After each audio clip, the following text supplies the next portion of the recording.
la idea del evento con el tiempo se consolidó para nosotros a nivel de CESEN, que organizamos un pequeño evento virtual para nuestras publicaciones, a veces para la revista Remo, que imagino que todos y todas conocen. Y mucho gusto, bienvenidos, bienvenidas para este momento. Esta publicación tiene una larga historia que alguien iba a nos presentar y que vamos a reconstruirla juntos ahora de memoria. Y para nosotros fue un compromiso también largo este año, porque una traducción, ya el libro fue construido con una cantidad de gente, son más de 30 autores y autoras de casi otros tantos países, desde 6 capítulos, algunos a 7, un equipo de 7 personas que escribieron un artículo, así que fue un largo percurso. Pero fue también la llegada, fue un resultado de un percurso que anticipó esta publicación y como tal un producto importante. Y nos alegra decir. Vamos acogiéndonos recíprocamente también pasar la palabra a la hermana Marlene, que es la directora de CESEM. Y Marlene, contigo. Buenas tardes. Buenas tardes, buenos días. Chiedo scusas hoy a leer porque no hablo español, por lo que he preparado un texto que voy a leer. Con estima y satisfacción deseo saludar en nombre del CESEN a todas las participantes y todos los participantes que nos han honrado con su presencia en este evento de lanzamiento del libro Migración y Transformación Social, Perspectivas Comprometidas. En particular, saludar y felicitar a todas las autoras y todos los autores de este importante trabajo. El Centro Scalabriniano de Estudios sobre Migraciones, CESEM, es una institución internacional de estudios sobre migraciones fundada en el 25 de marzo de 1988 y vinculada a la Congregación de las Hermanas Misioneras de San Carlos Borromeo Scalabrinianas, de cuya también yo soy parte. Trabajamos en colaboración con universidades y otras instituciones para desarrollar estudios, investigaciones, consultorías, eventos y publicaciones sobre migración. Nuestro objetivo es fomentar, producir y difundir conocimientos científicos e interdisciplinares sobre el tema de la migración y el desplazamiento forzoso desde la perspectiva del respeto y la promoción de la dignidad humana y el papel de los migrantes y refugiados. En esta línea, el principio rector temático y metodológico del CESEM para la elaboración y ejecución de investigaciones y estudios a mediano y a largo plazo es la apuesta por situar a los migrantes y refugiados en el centro del análisis y la discusión, definiendo su protagonismo como núcleo duro.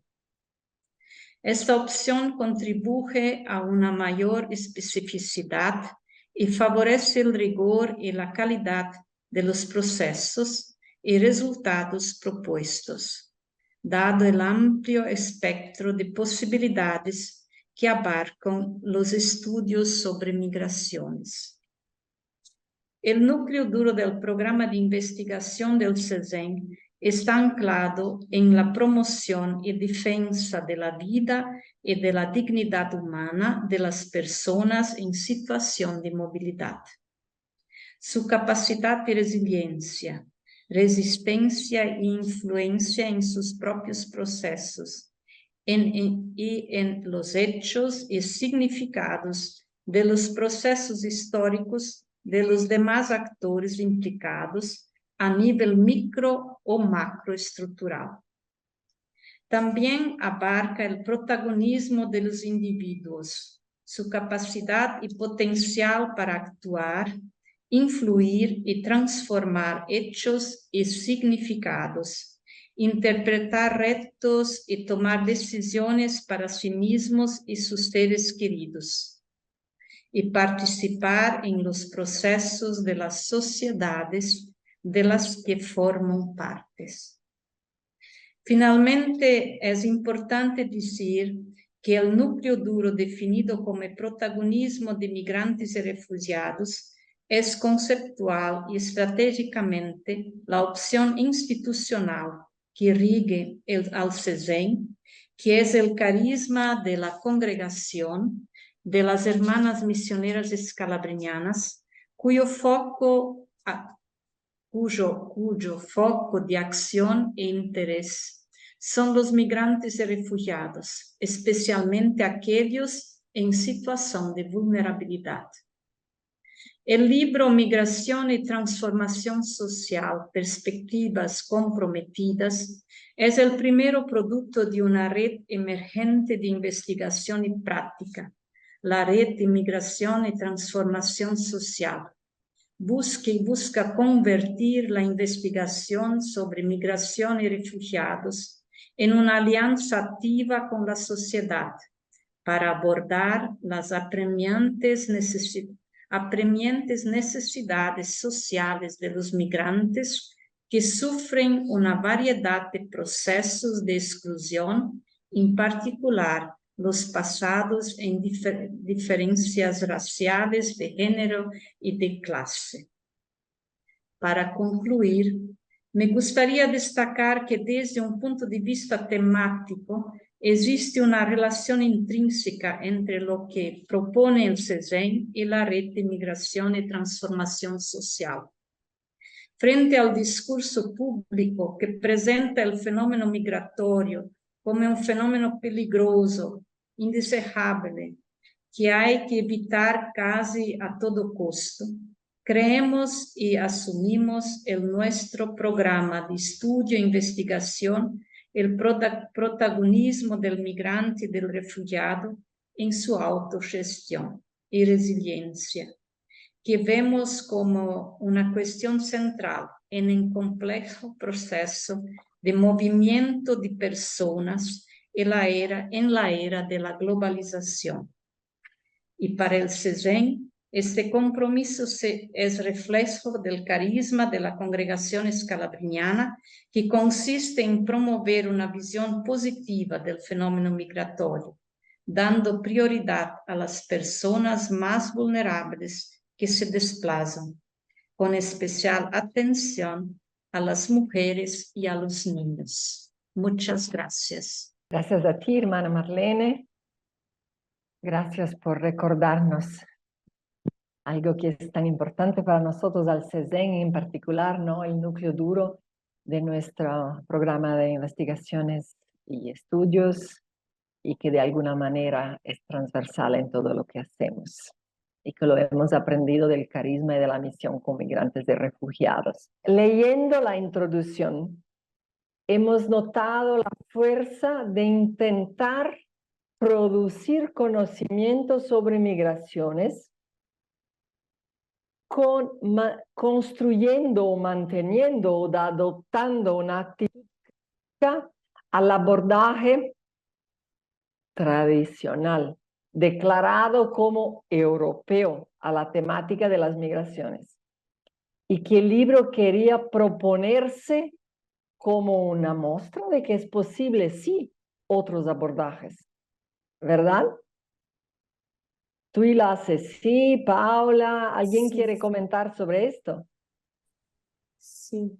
Desculpem, vou falar em português, mas nesse sentido de uma abordagem do Sul também, para que não fique apenas nas abordagens eurocêntricas sobre o fenômeno migratório, Então, cada capítulo, de alguma forma, tenta trabalhar, seja no contexto de África ou da América Latina, dentro desses estudos mais temáticos, enfim, cada um no seu específico, tentando ir contra ou mostrando abordagens possíveis, outras interpretações possíveis sobre o fenômeno migratório e a vivência dos migrantes nesse contexto, a partir de uma perspectiva do Sul, seja África, seja América Latina. Gracias, Tuila, excelente. Raúl, ¿quieres compartir algo sobre cómo este libro nació? Bien, bueno, yo he tenido una muy larga colaboración con Ronaldo Munck y varios de los autores que están en el libro. Y hemos, como también lo están ustedes destacando, muy comprometidos en mancuerna con las organizaciones de migrantes, con los movimientos sociales, trabajando una perspectiva alternativa. Voy a decir muchas cosas en la parte que me toca a mí presentar, pero lo que quiero decir es que ya surge esta iniciativa. Bueno, a mí me tocó que fuera Ronaldo Munck el que me invitó, ¿no?, a participar en este proyecto. Hace 3 años se presentó el libro en inglés y también me tocó participar en esa presentación, que fue bastante también nutrida. Y bueno, es un trabajo de muchos años, un trabajo comprometido, como dice el subtítulo, y un trabajo también que busca construir una visión contrahegemónica alternativa, ¿no?, de la migración. Y yo pienso, viendo un poco lo que abarca el libro, que es una visión bastante amplia y bienvenida. Enhorabuena, ¿no?, esta traducción al español que hicieron ustedes, y que me congratulo de que lo hayan hecho, porque es muy importante. Okay. Gracias, Raúl. ¿Sí, Paula? Sí, yo quería destacar, digamos, la importancia de que permite la red de leernos, ¿no? Porque parece algo obvio, pero en realidad son instancias que a veces están un poco como encasilladas, y nos cuesta, digamos, mismo en el nivel regional también, tener conocimiento de qué está haciendo en un momento determinado otro grupo de investigación, y me parece que eso es lo principal que favorece este contacto que hacemos tanto a nivel regional como, bueno, después con otras latitudes y hemisferios. Y nosotros como grupo planteamos eso, por eso el artículo también va a tener ese tono, que es, bueno, nosotros estamos produciendo esto para que se conozca y, bueno, y se ponga en diálogo y se enriquezca con los aportes de los otros académicos, ¿no? Y con los activistas, con los que participen de la red también. Ok. Gracias, Paula. Tendremos oportunidad de hablar más y compartir más, creo, después de las charlas que tendremos en este momento. Quiero dar la bienvenida a Delia, que nos sigue desde Uruguay y que llegó hace pocos minutos. A nivel de CESEM, esta es la primera publicación que logramos lanzar con el código de DOI, y lo tenemos para cada uno de los artículos, pero por una política editorial hasta el momento no estamos acostumbrados a compartir el archivo digital de los artículos individualmente. Pero en cada uno en el sumario hay el DOI de cada uno de los artículos, y podremos con el tiempo evaluar eventual separación del volumen. De todas maneras, hay el DOI del volumen y de cada uno de los artículos en el archivo que está hoy en la página. El archivo que estaba hasta ayer aún no tenía. Entonces, si alguien bajó el artículo sin DOI, perdón, mi tempística no fue la que yo misma quería, llegamos de esta manera. Entonces, el archivo que está hoy en la página web tiene los DOIs. Sin delongarme, paso entonces la palabra a Raúl, profesor y director fundador del doctorado en estudios del desarrollo de la Universidad Autónoma de Zacatecas en México, investigador nacional emérito de CONAIT, coordinador de la Cátedra UNESCO sobre Migración, Desarrollo y Derechos Humanos, presidente de la Red Internacional de Migración y Desarrollo, conferencista invitado en más de 40 países de todos los continentes, autor de 31 libros y más de 200 artículos de revistas arbitradas, incluso la Revista Interdisciplinar de Movilidad Humana de CESEM, y que nos presenta su capítulo en este libro, Revisión del nexo entre migración y desarrollo.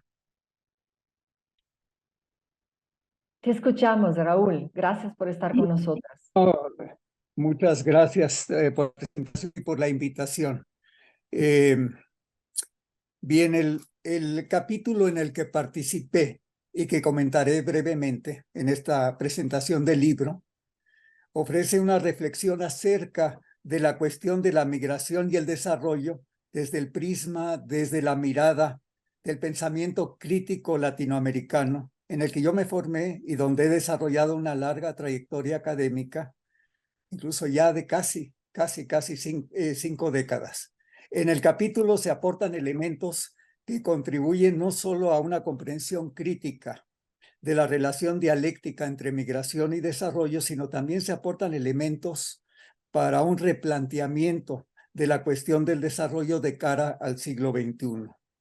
En múltiples sentidos, en el capítulo se resumen poco más de 2 décadas de reflexión propia y colectiva sobre la temática y se da cuenta también de nuestra participación como académicos desde la trinchera de las organizaciones de migrantes y los movimientos sociales en 2 espacios, el Foro Mundial de Migración y Desarrollo y el Foro Social Mundial de las Migraciones. Se trata, por tanto, de un texto que conjuga, como aquí también se venía comentando, teoría y práctica.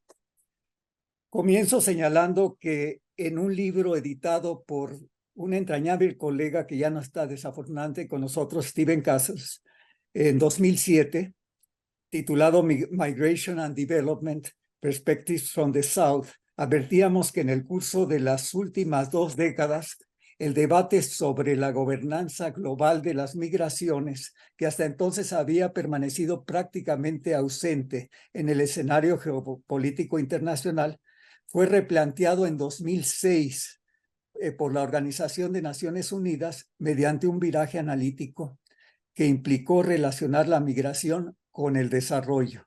Y nos preguntábamos en aquel entonces, Steven y yo, ¿por qué de este replanteamiento?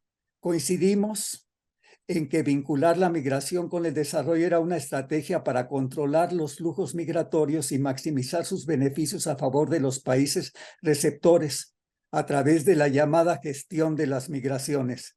Se trataba asimismo de un movimiento táctico para asegurar la cooperación de los países emisores del sur.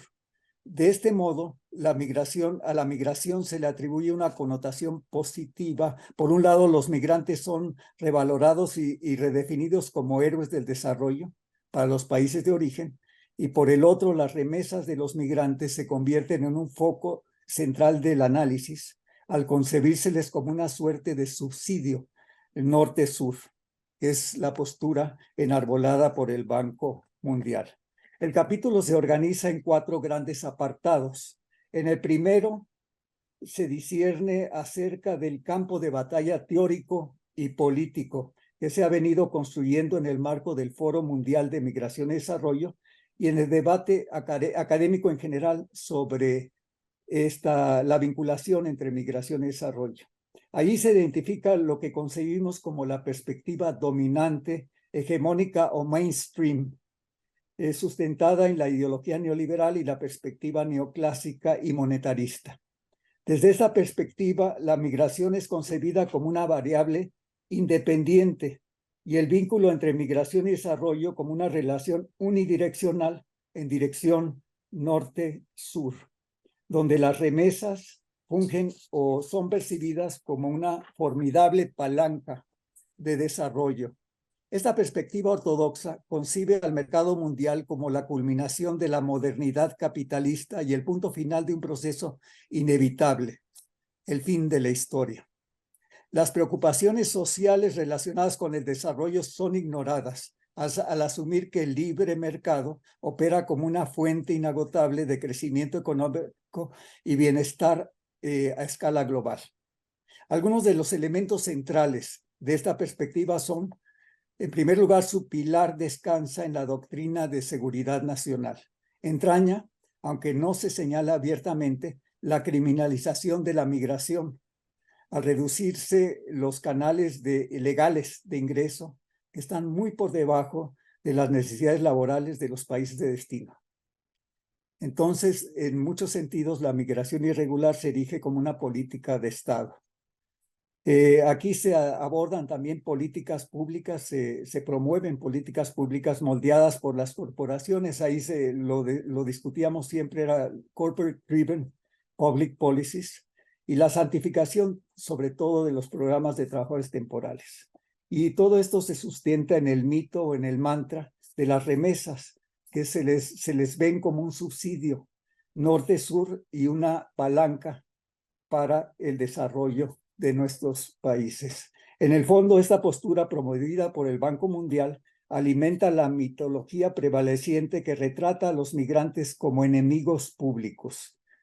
Otro aspecto importante de la postura hegemónica es que a través del paraguas de una noción aparentemente neutral se han promovido nuevas narrativas. Esas narrativas intentan despolitizar la migración, ofuscar la existencia de intereses divergentes o asimetrías de poder y conflictos, evitar las obligaciones impuestas por el derecho internacional y promover la idea de que la gestión de la migración puede ser beneficiosa para todos los actores, países de destino, países de origen y los propios migrantes y sus familias. Este escenario poco realista de triple beneficio favorece claramente los intereses de los países receptores de migrantes y de las grandes corporaciones multinacionales con sede en dichos países.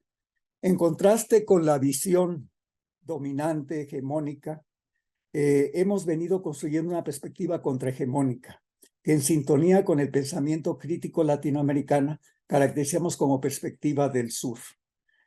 Más que una simple negación de la perspectiva del norte, implica una negación de la negación en términos dialécticos, con el objetivo de construir un enfoque integral, inclusivo, emancipatorio y libertario del nexo entre migración y desarrollo. Esta perspectiva se basa en una recuperación y revalorización de la Escuela Latinoamericana de Pensamiento Crítico sobre el desarrollo a la luz de una comprensión profunda de la naturaleza y características del contexto capitalista e imperialista contemporáneo.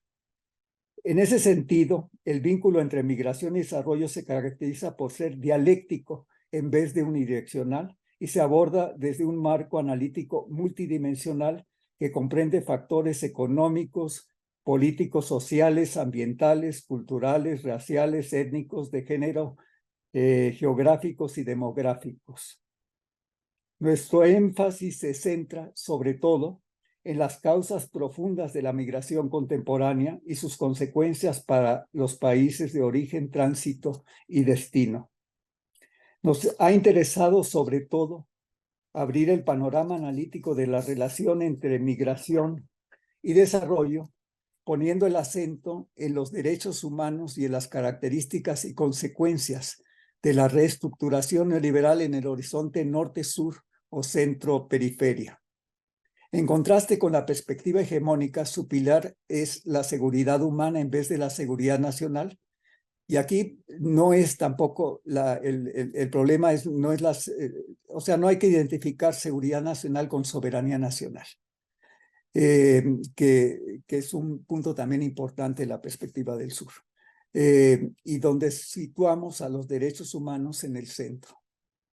De particular importancia para esta conceptualización alterna figuran las siguientes características del capitalismo contemporáneo. En primer lugar, la concentración y centralización extrema del capital la omnipresencia del capital monopolista y un poco entender que el capitalismo contemporáneo, el capitalismo neoliberal, como lo describe Samir Amin, en realidad se refiere a la era de los monopolios generalizados. Como contraparte, y aquí siguiendo la Ley General de Acumulación Capitalista postulada por Marx, la sobreoferta de fuerza de trabajo y el sobredimensionamiento del ejército laboral de reserva, el desarrollo de una sobrepoblación absoluta, viene a ser un punto muy importante para el análisis de la migración. Y sobre todo, y esto se ve coronado con una informalidad a nivel mundial que es más del 60% en promedio a nivel del mundo. Pero este ejército de reserva está distribuido de manera desigual, totalmente desigual y contradictoria entre los países de destino y los países de origen. Y precisamente estas diferencias importantísimas en el ejército de reserva, que llega a ser en algunos países hasta del 90% la informalidad, viene a ser uno de los motores principales de la migración contemporánea. Y le dan también, y eso voy a hablar un poquito más adelante, el carácter de una migración forzada. Y precisamente en el segundo apartado del capítulo hago referencia a una reconceptualización de la migración forzada. Ahí se argumenta que en el contexto capitalista imperialista contemporáneo se acentúan y profundizan a grados extremos las contradicciones del sistema, coronadas por lo que se concibe como una crisis epocal o civilizatoria. Estas contradicciones se trasladan, y eso es lo importante, o desplazan hacia la periferia a través de nuevas y severas dinámicas de intercambio desigual. Aquí estoy volviendo al pensamiento crítico latinoamericano, lo cual origina que la migración adopte esencialmente el carácter de un desplazamiento forzado masivo. Se argumenta que nos encontramos ante una nueva y generalizada modalidad de migración forzada que demanda un descriptor más preciso que aquel denotado por el concepto tradicional o convencional de migración forzada. Bajo esta reconceptualización, la migración forzada incluye migración por violencia, conflicto y catástrofes, tráfico y trata de personas, y sobre todo también migración por desposesión, exclusión, pobreza extrema y desempleo, que es la modalidad de migración forzada más numerosa y no reconocida. Migración por sobrecalificación y falta de oportunidades, y migración de retorno como resultado de deportaciones masivas y que llamamos doble migración forzada. Fueron forzados a salir del país y son forzados a retornar en condiciones cada vez más adversas. En el tercer apartado abordamos un tema que es particularmente relevante en el debate internacional y la lucha emprendida por las organizaciones de migrantes y sus aliados: la construcción de indicadores desmitificadores estratégicos. Este ha sido un frente de batalla fundamental.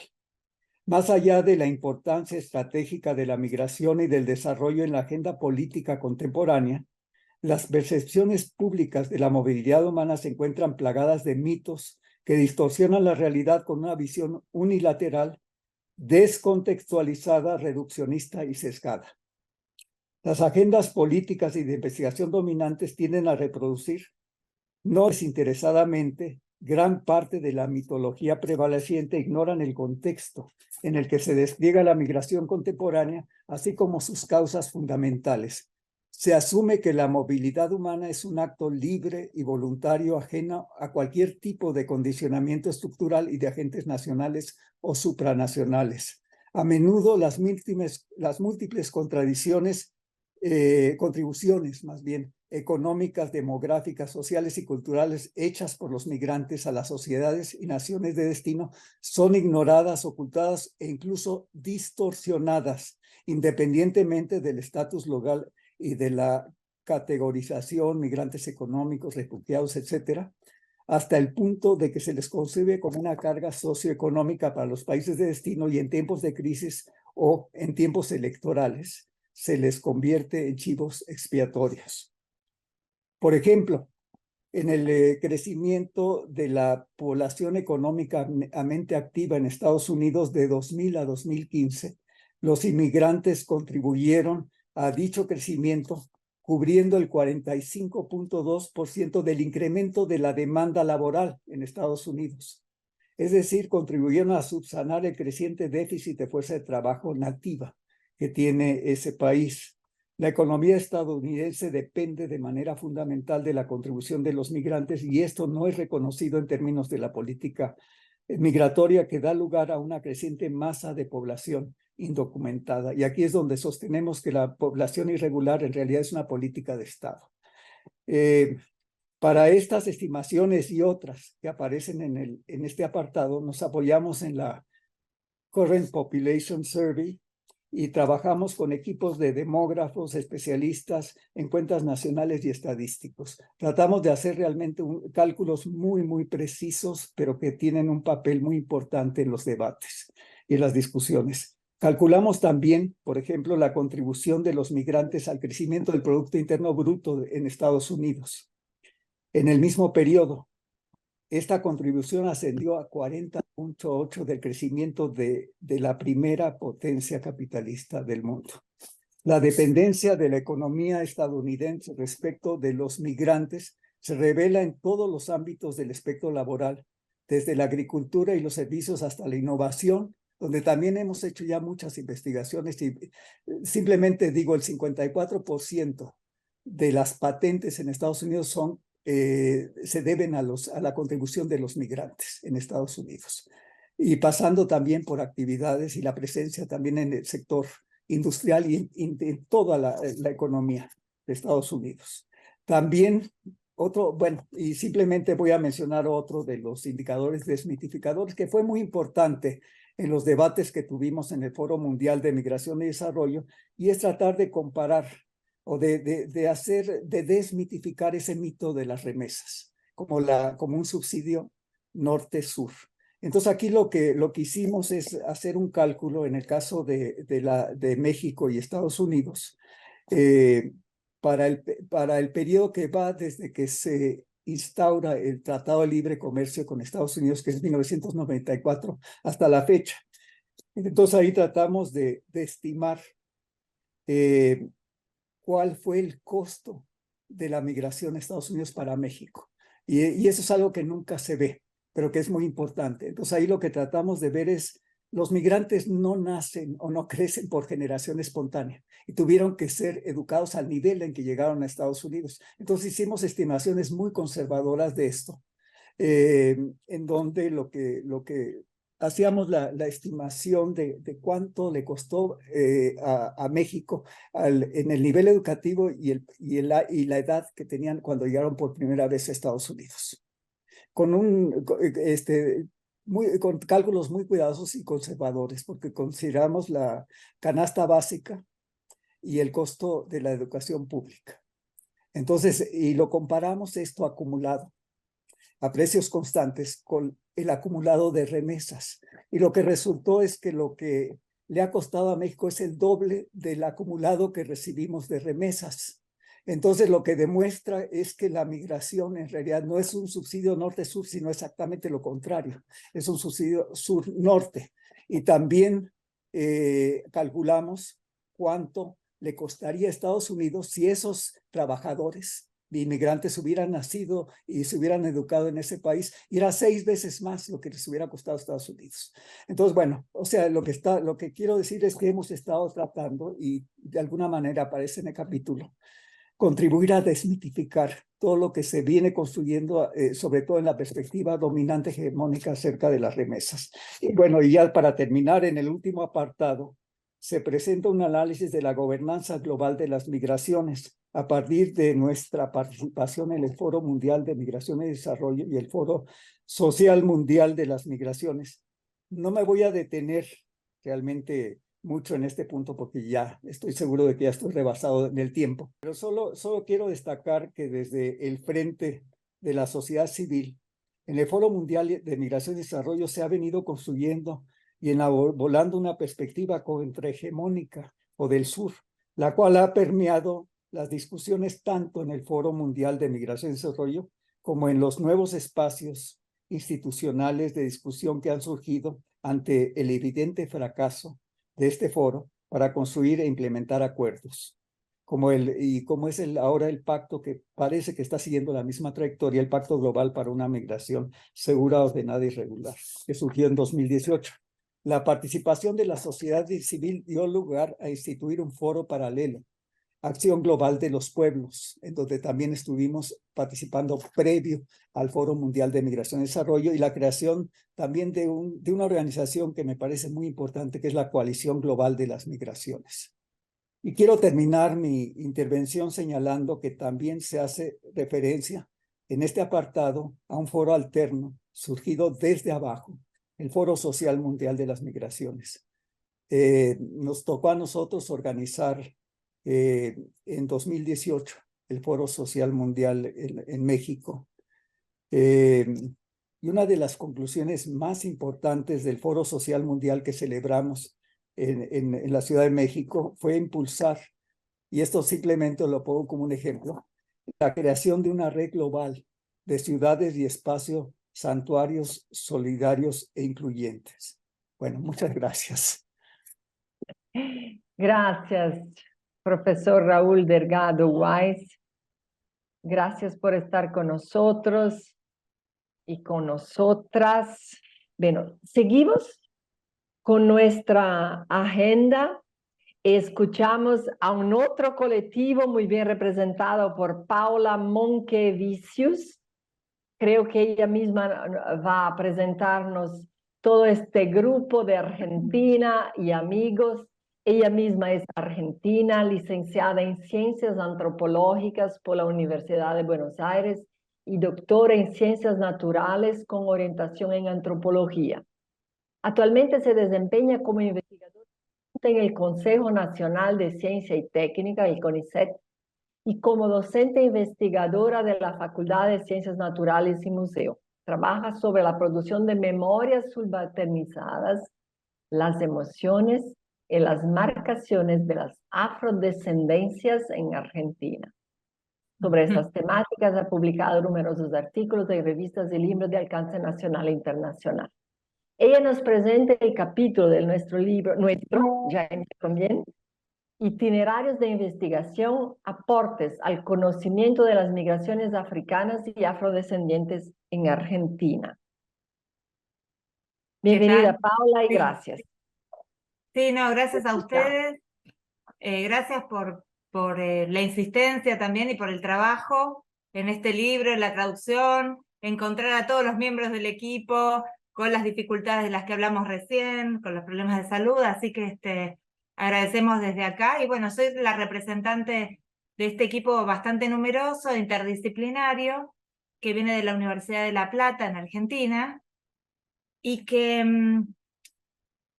lo que voy a tratar de hacer a lo largo en esta breve charla no es tanto situarme en el contenido del capítulo al que ustedes pueden acceder, sino pensar algunos ejes que puedan servir para dialogar o para pensarse desde otras latitudes, sobre todo a nivel regional. Supongo que en Brasil, en Colombia, debe haber muchos puntos de contacto con esto que voy a mencionar recién, que voy a mencionar ahora en lo siguiente. Bueno, el artículo tiene dos particularidades. Una, que tiene esta autoría conjunta. Fue una decisión grupal de este equipo interdisciplinario formado principalmente por antropólogas, pero también con otras disciplinas provenientes de otras unidades académicas, así que fue enriquecedor también al interior del grupo. La otra particularidad es que el artículo da cuenta de la trayectoria que llevó este grupo. No trata de una cuestión, de una problemática migratoria en particular, o dar cuenta desde determinadas categorías analíticas de una problemática, sino va a poner en el tapete, digamos, esta trayectoria o el derrotero de este equipo a lo largo de años y hasta décadas, ¿no? Para resumirlo, digamos que este equipo fue pionero en los estudios conjuntos, no solo de las migraciones africanas, sino también de la problemática de los afrodescendientes o afroargentinos, ¿no?, en el país. El objetivo del trabajo en el libro consistió en dar a conocer la especificidad de estos saberes producidos desde el sur y ponerlos en diálogo y enriquecerlos con otros saberes a escala regional y global, como recién les comentaba. Junto con el derrotero académico, presentado en distintas etapas a través de las cuales construimos y problematizamos categorías analíticas y recortamos y delineamos el referente de estudio, damos cuenta de la necesidad de que los saberes producidos en ámbitos universitarios sobrepasen estos espacios hacia la extensión y la gestión. Y en este sentido consideramos fundamental que esos conocimientos situados en la academia se constituyan como insumo, en lo posible, para la planificación y puesta en marcha de políticas públicas en relación al campo migratorio y a la problemática afro en general en el país, en tanto herramientas de transformación social, como mencionaban recién.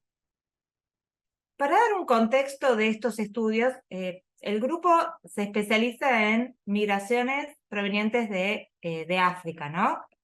Migraciones situadas a principios del siglo XX, las primeras que son de los caboverdianos, como más tradicionales, que se organizaban en asociaciones de socorros mutuos, y posteriormente en los 90 y en los 2000, los grupos que vienen ya de África subsahariana, como los caboverdianos, pero digamos ya de la parte continental, como senegaleses, ganeses, de Costa de Marfil, bueno, se especializó en este tipo de migración.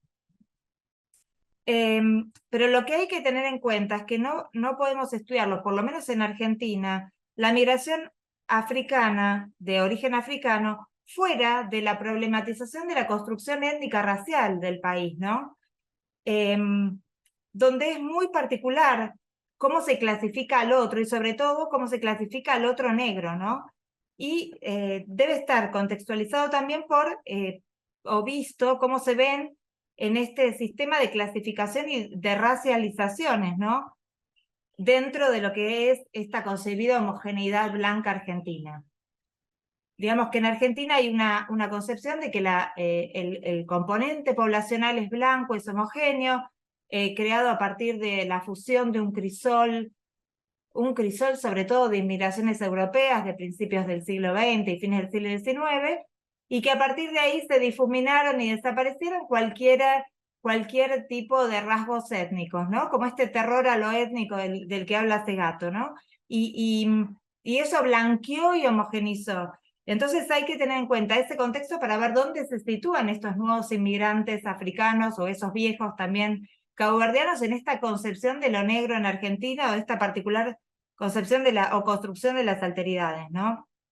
Y la propia trayectoria del grupo da cuenta de estos devenires. Por ejemplo, los estudios pioneros de Marta Mafia, que recién comentábamos, comenzaron tomando como referente a esta comunidad caboverdiana que les decía recién, y se fueron imbricando a lo largo del tiempo con los estudios sobre las afrodescendencias, porque los mismos caboverdianos empezaron a dejar de considerarse como un grupo de origen migratorio, agrupado en asociaciones de socorros mutuos, para considerarse afrodescendientes en Argentina, afroargentinos, y a partir de ahí relacionarse con los nuevos inmigrantes, con otras asociaciones de afrodescendientes provenientes de la trata esclavista, y eso complejiza también los estudios de las migraciones africanas en Argentina, como que no pueden verse de manera aislada, sino en diálogo o en relación con estos grupos, con este grupo de lo que se concibe como las negritudes en Argentina, ¿no? Lo interesante es pensar que la complejidad de la categoría de negro también no solo se adosa, porque Argentina tiene esa particularidad, a los inmigrantes africanos o a los afrodescendientes de la trata esclavista o a otros afroargentinos o afrodescendientes venidos de la región, sino que esa categoría de negro se usa también para lo contrario, para marcar a lo contrario a lo que es lo civilizado, lo racional, lo blanco, y ahí entran todos los sectores populares, ¿no? Entonces el negro popular, el negro de barrio, el negro villero. Entonces nuestro equipo de trabajo con investigadores y investigadoras que tienen un pie en la migración, sobre todo proveniente de África, ¿no? Y el otro pie en el estudio de esto de las cuestiones afro en Argentina, de las afrodescendencias, permite poner en relación y ver estas tensiones que hay en este campo de lo que sería las negritudes o las clasificaciones raciales en Argentina. En definitiva, nos movía el interés de dar visibilidad desde una mirada interdisciplinaria a una serie de campos problemáticos en relación a las migraciones de origen africano, pero en diálogo, como les decía, con los estudios de la afroargentinidad. Y tomamos el guante de una demanda que plantean unas colegas en un artículo reciente donde hacen una revisión sobre los estudios afro en Argentina, que dicen que si bien la producción bibliográfica es muy amplia, ya es muy numerosa, tanto de estudios migratorios como de las afroargentinidades, todavía, como las mismas personas que se consideran desaparecidas o invisibilizadas, estos campos de estudio disciplinares también lo están. Y hay dificultades para que se lea, para que se cite a colegas que trabajan dentro del campo afro. Entonces nos parecía que este capítulo podría ser un aporte para esta invisibilidad también de estudios académicos que plantean las colegas, ¿no? Otra cuestión que señalaban y que nos parecía interesante resaltar es que nosotros producimos desde lo que se considera una academia blanca, ¿no? Y sabiendo que esto genera tensiones y conflictos. Hay ya activistas dentro del campo de lo afroargentino, pero también de los migrantes de origen africano que tienen formación profesional, que cursaron carreras, que producen aún en ámbitos académicos o en ámbitos de intercambios o de presentaciones y de diálogos en eventos, pero la producción de conocimiento sigue siendo netamente lo que ellos llaman una academia blanca. Entonces, esperando que pueda soslayarse o digamos que pueda superarse esa falta de una producción académica desde los mismos nativos, digamos, desde los mismos activistas. Ya hay muchas voces al respecto, pero bueno, todavía hay tensiones con la academia por el tema de que se supone que está imponiendo su voz sobre los propios actores. Entonces eso también es un conflicto en el que nosotros nos consideramos inmersos, ¿no? Y otra cuestión que planteaban y que nos interesaba y que a lo largo de la trayectoria del grupo que fuimos marcando en etapas se fue dando a lo largo del tiempo es un conocimiento que se fue moviendo de un ámbito más académico, más cerrado o más que se retroalimenta dentro de estos ámbitos académicos y disciplinarios a un conocimiento por fuera de la academia, ¿no? Ya en ámbitos de gestión, ya en ámbitos de extensión, y varias de las integrantes del equipo están firmemente plantadas en lo que es la acción participativa o las etnografías colaborativas, y hay ejemplos de que han participado en gestiones con el Estado respecto a las modificaciones de la ley migratoria o a otros tipos de legislación, o guías para los inmigrantes nuevos, en Wolof, por ejemplo, para los senegaleses. Hubo aprendizaje de colegas del grupo del Wolof, de la lengua local, para participar de guías para poder tramitarse documentación, etcétera, ¿no? Y este desplazamiento ha implicado una toma de conciencia por parte del equipo respecto del rol que tenemos como actores en la producción de políticas públicas, entendiendo así la distinción entre una intervención política y la investigación resulta una frontera flexible que debe ser relativizada. Por lo tanto, creemos que la construcción de conocimiento debe pensarse y reformularse como una construcción conjunta de saberes sin perder las características lógico-epistemológicas del conocimiento científico, pero que facilite el reconocimiento de otros saberes, dialogue con otros saberes y otras prácticas. Bueno, esos son los ejes. No sé si como anduve con el tiempo, creo que bien, ¿no? Muchísimas gracias, Paula, y a todo este colectivo de investigadores y personas muy conectadas con la vida de las personas que son al mismo tiempo estudiadas. Lindo. Voy a seguir inmediatamente a presentar tu ILA. que va a traernos algunos aportes de discusión para que podamos abrir. Somos un pequeño grupo y probablemente otras personas, además de Ronaldo, que tiene seguramente algo más a añadir. Hicimos como que una rueda de charla, no sé cómo se dice, y cada uno ha podido compartir memorias de por qué y cómo nació este libro. Escuchamos a Tuila y después vamos a abrir para otros aportes y ahí voy a leer también el aporte de Karina que ya estamos acompañando. Tuila, con mucho gusto les presento, mi compañera de trabajo y de dedicación apasionada por la temática de migración. Es socióloga con maestría en Ciencias Sociales por la Universidad de Brasilia. Trabajó como investigadora en el Observatorio de las Migraciones Internacionales, OBMIGRA, y actualmente es investigadora y coordinadora de investigaciones del Centro Escalabriniano de Estudios Migratorios, CESEM. Sus áreas de interés son la migración internacional y los derechos humanos, migración de retorno, movilidad y fronteras, asistencia a migrantes migratorias.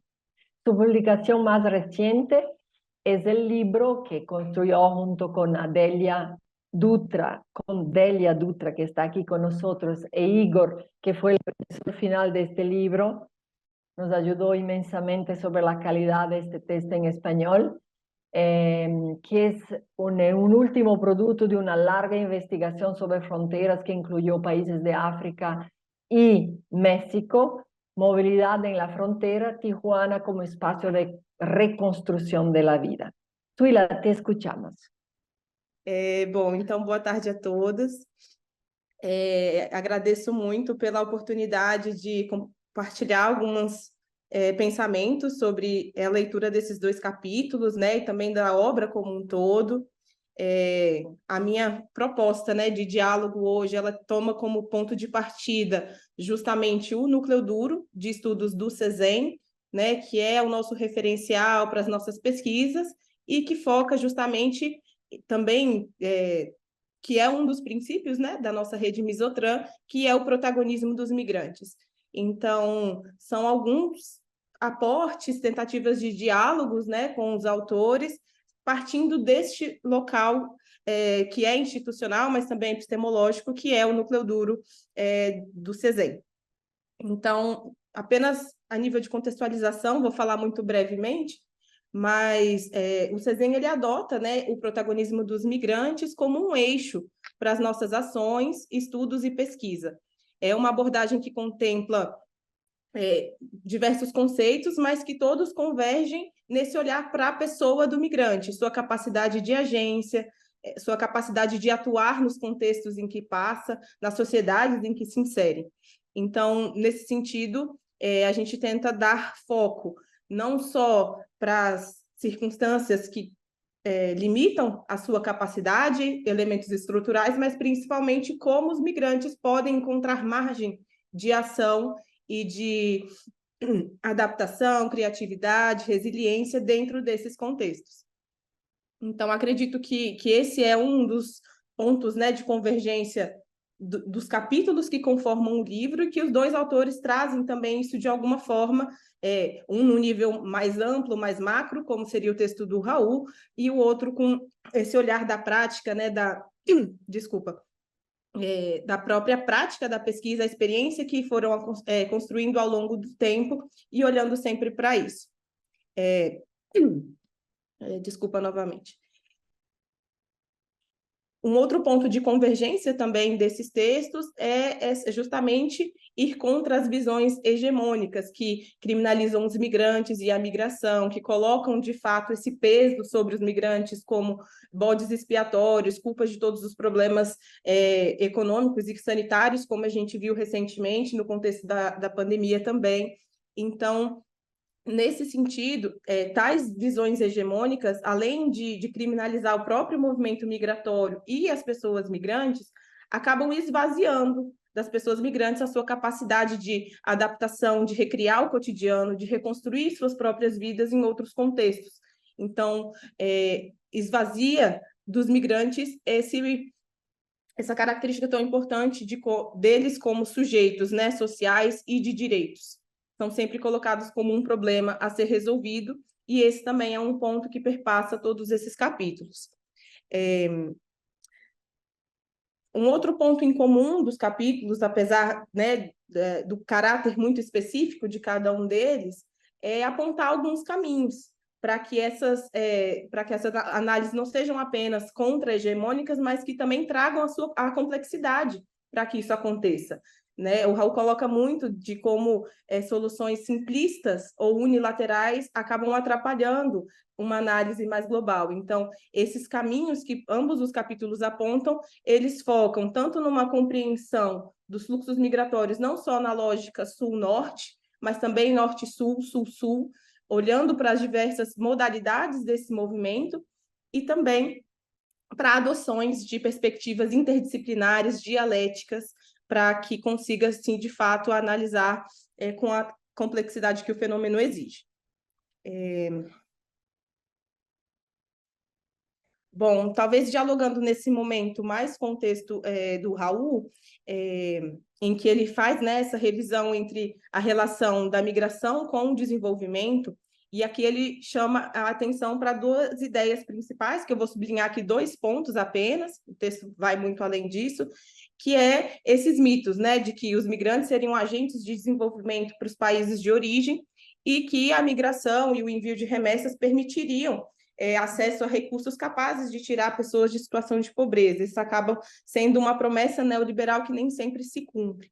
Então, nesse sentido, né, olhando a partir, igual eu falei, desse olhar institucional que tenta entender como os migrantes se movimentam dentro desse constrangimento estrutural, vamos dizer assim, a minha questão para a gente pensar junto seria como pensar caminhos, né, ou reconhecer dentro desse contexto de constrangimento a capacidade, a margem de ação que os migrantes têm de exercer seu protagonismo, se isso é possível dentro de todos esses condicionantes e como a gente poderia reconhecer isso nos nossos estudos, nas nossas análises. Como trazer, né, o migrante para o centro dessa análise e, enfim, sem desconsiderar todos os outros aspectos. Então, essa é uma pergunta que a gente se debate também bastante aqui no CESEM, então acho que seria interessante trazer nesse momento do debate.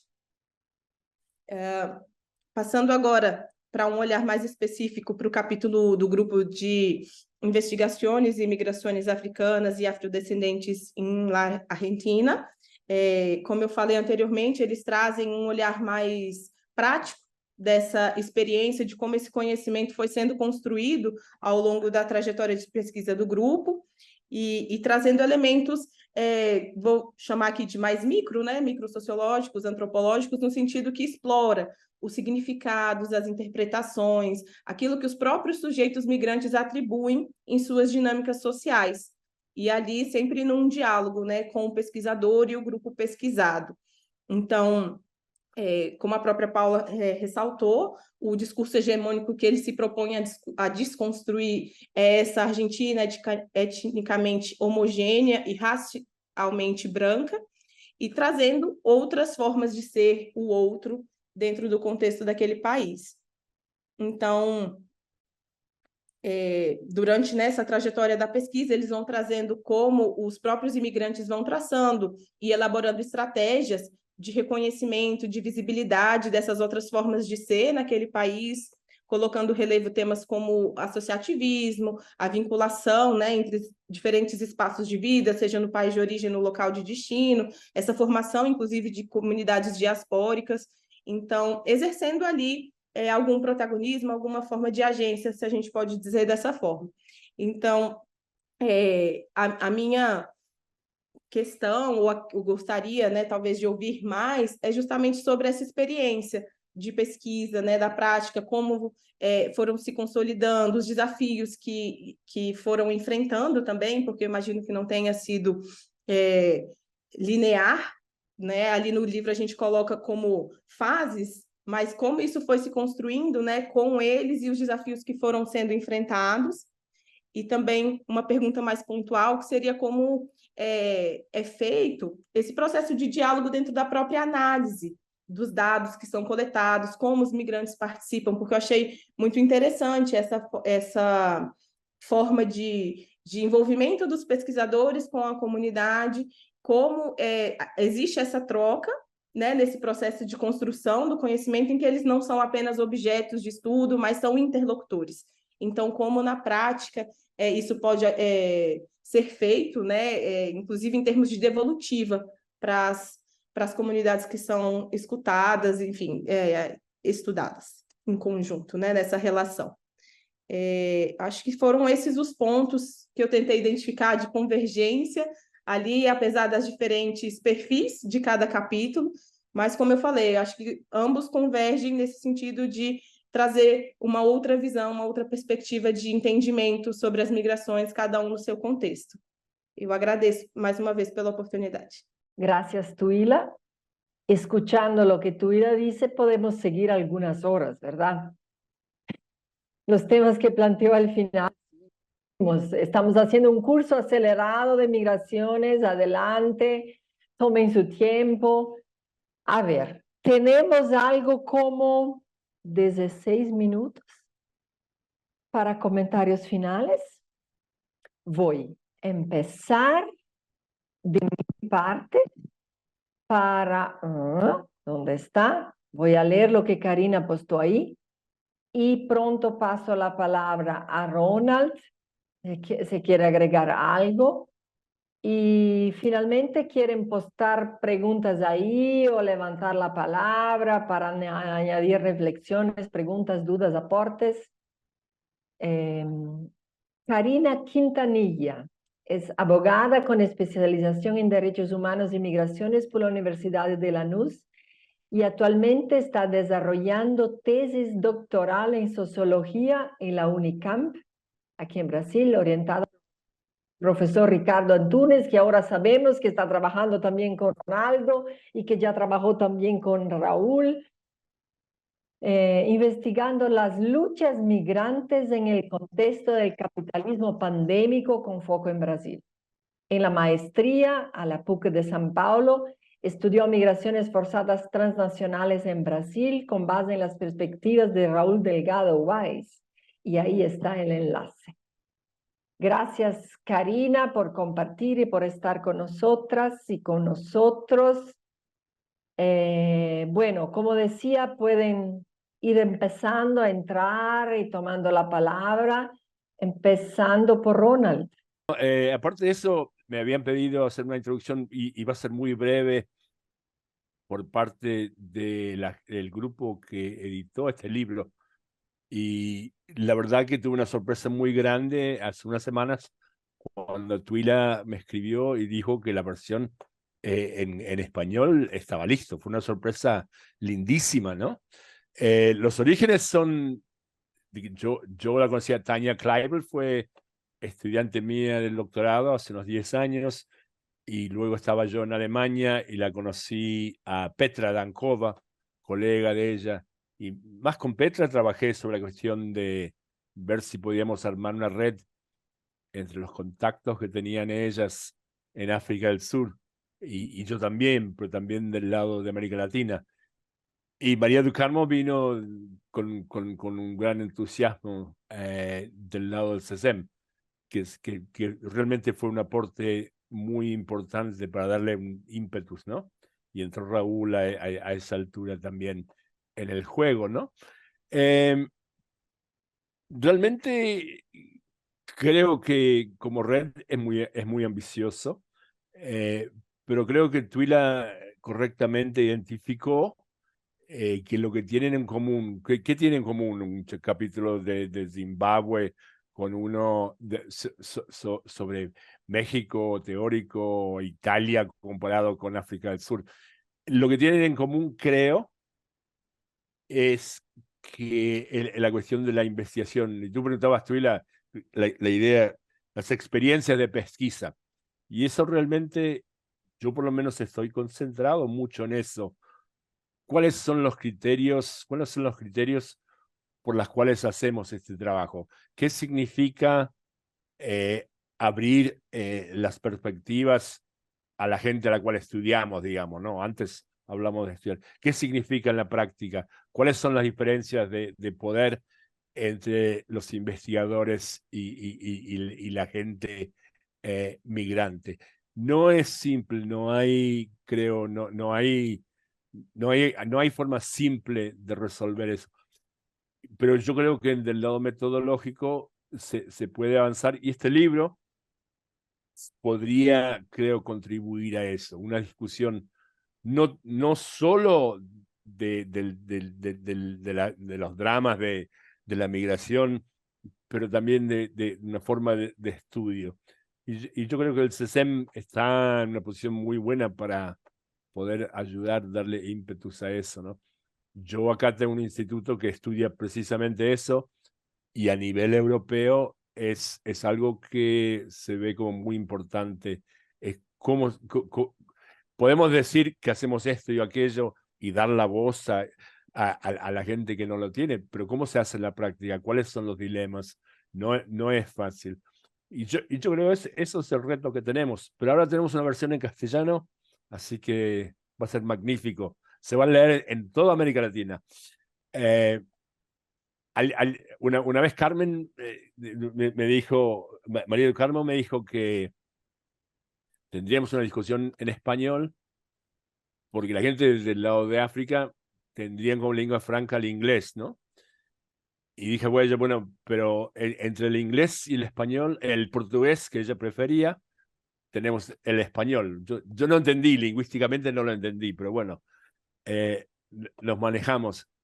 Y es un problema serio también. ¿Cómo se hace el diálogo cuando no hay una lengua franca, así, que es el inglés, pero no es para todos eso? Pero bueno, estoy muy contento de estar acá, y gracias por todas las contribuciones. También he estado trabajando con tu colega Luz Espiro. Ella se ha sumado al centro de investigación nuestro. Así que han salido cosas muy buenas de esta colaboración. Y yo creo, hablando del primer libro en inglés, y yo sé el trabajo, y le he comentado a Twila el trabajo que ha costado. No es algo de hacer en 10 minutos, y salió muy, pero muy bien. Y yo soy muy... No me gustan traducciones malas, no me da la cabeza, ¿no? Pero es una traducción muy, pero muy buena. Así que felicitaciones a todos y todas, ¿ok? Gracias. Gracias, Ronaldo. Y yo decía antes que entraras que estamos con el enlace ahí disponible, y con DOI incluso de los artículos, pero el volumen sigue completo con todos los artículos en una versión que no está pesada, que lo puedes enviar por un normal correo electrónico, entonces fácil de hacer llegar más lejos, o simplemente por el enlace de DOI o de la página web. Miriam, puedes tomar la palabra. Escribió muy bien como siempre y se congratula con nosotros. Eu Miriam, acho que, como sempre, muito bom, né, Carmen? E a RenU, hoje em dia, é uma das melhores revistas de migração, né? Eu acho que não só do Brasil, né, mas é uma revista de qualidade internacional. É muito bom poder contar com vocês. gracias, Miriam. Bien recordado. La Remo, la revista que ahora Bárbara va a poner el enlace ahí, está con una versión nueva. Roberto, ¿quieres hablar sobre la publicación continua de Remo? Oi, boa tarde para todo mundo. Estão me ouvindo? Sim. Sí. Enfim, só apenas uma informação: a partir do próximo ano a revista será publicada com fluxo contínuo. Então, quando os artigos chegarem, serão avaliados, e logo que forem aceitos, eles vão ser imediatamente publicados. A revista terá um volume único anual, mas dentro de cada volume, do volume, terão também dossiês, como está tendo atualmente. No próximo ano haverá um dossiê sobre Sayadji, o francês argelino, e vai ter um dossiê sobre migrações climáticas. É o último dossiê que tem a ver também com alguns debates que aconteceram aqui sobre as iniciativas econômicas, vamos dizer, o empreendedorismo das pessoas migrantes, que ainda está sendo pensado. Então, esse é o planejamento para 2024 da Remo. Quem quiser mandar um artigo, vamos ficar honrados de recebê-los. Gracias, Roberto. Y esto significa también que la versión impresa se encierra con el volumen que está siendo publicado en estos días, que ya está listo, los tiempos técnicos de cielo, y este va a ser el último volumen que va a tener versión impresa, por lo menos en este formato. Bueno, si no tenemos aportes, podemos ir cerrando por aquí. Raúl, ¿querías decir algo? Deja ver. No, simplemente ya felicitarlos, también ya hablar y decir que saludo también mucho a Karina, que aprecio y valoro que esté aquí con nosotros. Ya tenemos una larga historia de conocernos en este plano y pues bienvenida a esta nueva publicación que me parece que va a ser importante y por supuesto vamos a contribuir a difundirla en todas con nuestras redes y espacios. Muchas gracias. Perfecto. Yo quería agradecer la lectura de Tuila, que es muy, muy interesante, muy enriquecedora para seguir pensando estos ejes que ella planteaba, con la dificultad de no poder desarrollarlo ahora, como decían recién, porque los desafíos que puede traer la investigación en Argentina puede llevarnos 2 años de charla más o menos. Así que ahora con el cambio de elecciones, no sé, que encima la incertidumbre. Así que bueno, es una cuestión, pero son ejes que vamos a seguir pensando sobre todo y que retomó Ronaldo, el tema de cómo se construye el dato con el otro, ¿no? Con el otro interlocutor. Cómo participa en esa autoría de eso que estamos produciendo. Son todos cuestiones que se siguen pensando y que no son fáciles de resolver de una vez, ¿no? Así que bueno, gracias por la lectura y los aportes. Hermana Marlene, gracias Paula. Hermana Marlene. Sim, falando português, eu só queria dizer que agradecer a participação de todos, mas também deixar assim, desejar um convite que com certeza como CESEM vamos querer convidá-los para outras atividades e eventos e quem sabe a gente vai se fortalecendo juntos aqui na parte sul do planeta, né? E quem sabe puxando sempre mais para o nosso lado também a outra parte sul do planeta, que é a África, em diálogo com o norte. Assim, apenas um convite para o futuro. De quienes vivió muchos longos años como misionera en África y que se la lleve en el corazón. ¿Verdad, Marlene? Bueno, entonces, gracias. Tenemos una cantidad de contactos y posibilidades de encontrarnos. Y como se en el año próximo, no, en 2025, vamos a realizar la tercera conferencia internacional. Quién sabe, nos encontraremos presencialmente también. ¿Ok? Gracias entonces a todos y a todas. Obrigada, gracias.